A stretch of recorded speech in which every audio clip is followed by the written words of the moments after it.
He Who Remains or whatever. But I think that's what's happening on the last episode. Let me know what you guys think. Let's move on to the next one. Marvel. No, we're not talking about Marvel anymore. Let's see. We're on the last episode of Gen V, man. That ended. That shocked me. Now it feels like that they set it up where it's like a Professor X and Magneto type of a relationship now, where one person wants to fight for Homo superior against and goes against all humans.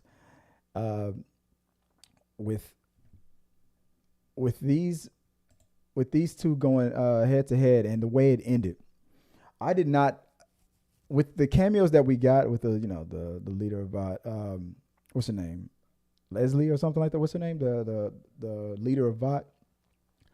I thought that was. I mean, no, we're not gonna get a Homelander. My wife called it. She was like, "You think Homelander's gonna show up at the end?" I was like, "Nah. We already got a cameo. It's not gonna happen." Then there he is, at the very end. So let's talk about the ending real quick. Now, getting a good grip on her blood powers and feeling like she was outmatched to take on. See, like I said, I'm bad with names. Let's see. Let me get it. Pull it up before I start messing up names. To take on Kate and Sam at the end, but with all those dead bodies and all that blood that was around, I'm like, oh man, that's it. You got an endless supply of weapons all around you. So she found a new use for her powers. I like that Marie was able to focus and she was even able to see translucent sun and through the blood. So when Homelander finally landed at the end and wouldn't let her talk, as if like that, like I was shocked. I was like, what is this, a setup? Because I was sure that the phone calls, get Homelander down here, and that what's her name, Leslie, played by Colby Menifee, when she called Homelander for backup, that they would, or that the cameras, the people around would see who was doing the attacking and who was doing the defending. But then Homelander shushed Marie and pinned it all on her, on all of them, and made the ones who actually attacked the heroes, made Kate and Sam the heroes of it.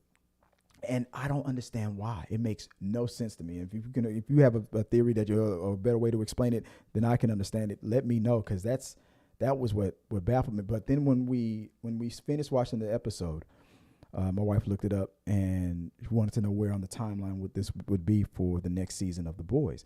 And the way she understands it is that The Boys episode 1 will begin right around where Gen V episode 1 began. And it's going to go, that's the timeline. And the finale of the next Boys season will come together and make sense why Homelander instantly attacked the Gen V kids and why he was thinking the way he was thinking.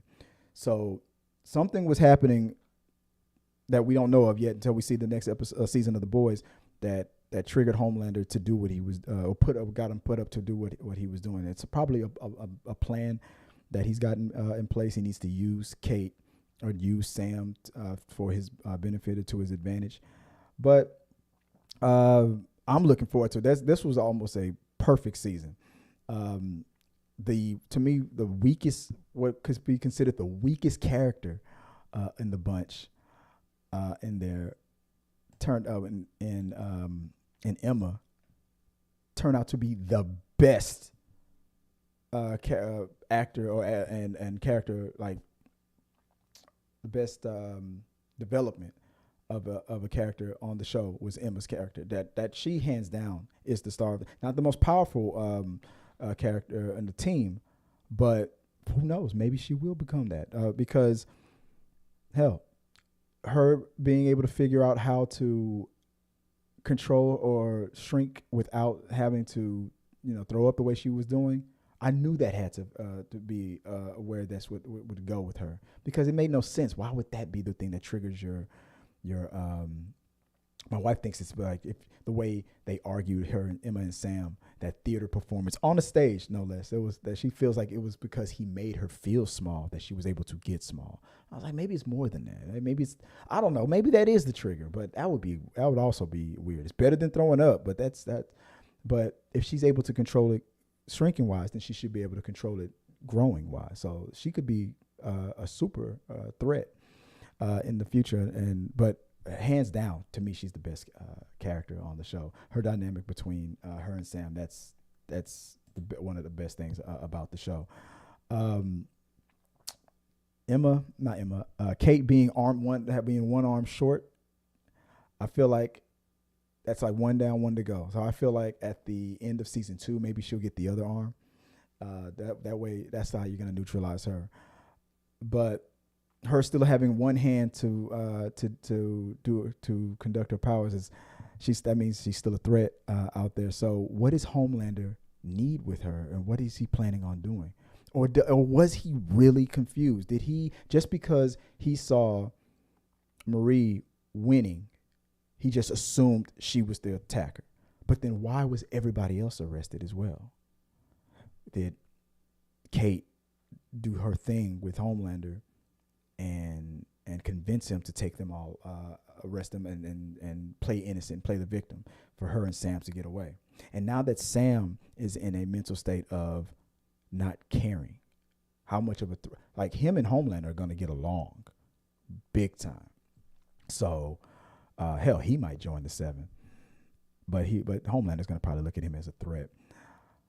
The theory is going around that the principal is still alive, that maybe she has the similar powers to what Kate has, and everything that we saw was just an illusion. Either that or it was an illusion, because my wife thinks that the ultimate plan is that Kate convinced her to won her over when we didn't see it.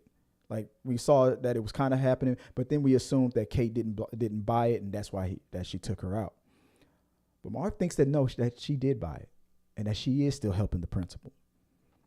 And she projected another illusion in everybody's mind that she killed her, and that's why she stopped Marie from helping her, because she wasn't dead. If you go and try to,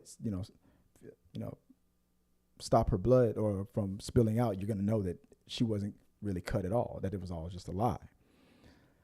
And that's the ultimate plan.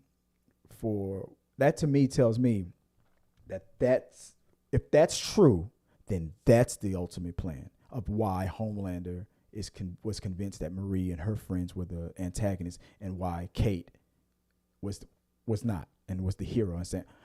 Because now you have a person who is just as powerful as Homelander that can get into his mind. All she has to do is touch him and control him, make him kill himself the way that boy did in episode 1. Make him take himself out. Tell him to take out all the other evil soups and stuff, and then, or spread that virus or something like that. We don't know. But that's a stretch after what she saw in the woods. So I don't think that's what's going to happen, but it'd be interesting if it'd be a way to keep that character back, because I like the principal. After she won me over, to me she was the equivalent of the Billy Butcher of it, because she wants to just get rid of all soups, and I'm looking forward to seeing her. I hope she's not dead. I'm hoping at least part of that theory is real. But let me know what your thoughts on it. What's your theory on that whole thing? And last but not least, what was it?